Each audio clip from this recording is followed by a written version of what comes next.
Everyone, it's Justin Cree from Historic Columbus with another episode of Tuesdays with Justin. While I was at home over the Thanksgiving break in Tennessee with my family, of course, like many families, we turned on the Macy's Thanksgiving Day Parade and had a faint memory in my mind about a connection that Columbus has to Macy's department store. And lo and behold, today, while I was doing some research for my Tuesday video, I came across that connection.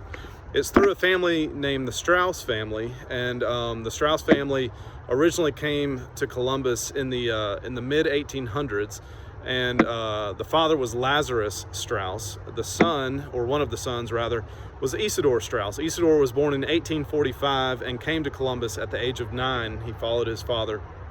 And at the end of the Civil War, after the war, his dad Lazarus moved up to New York City and began to get involved with some businesses up there.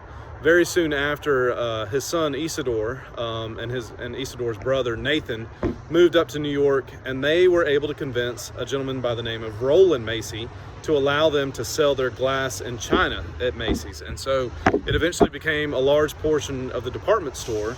And long story short, by 1896, Isidor and his brother Nathan were the owners of Macy's department stores. Now, another interesting twist in this story doesn't have a connection to Macy's, but actually to the Titanic. On April 11th, 1912, Isidor and his wife, Rosalie, were on the Titanic. They were in a first-class cabin, and they both drowned.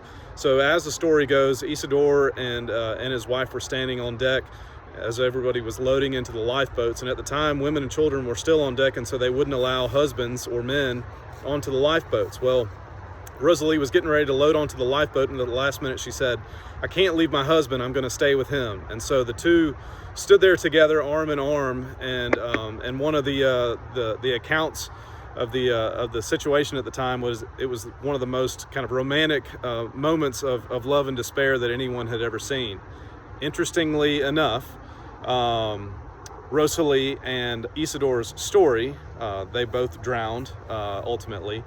But their story is really highlighted and featured in a 1953 film called The Titanic, a 1958 film called A Night to Remember, and then, of course, the more contemporary film that was produced in 1997 with Leonardo DiCaprio.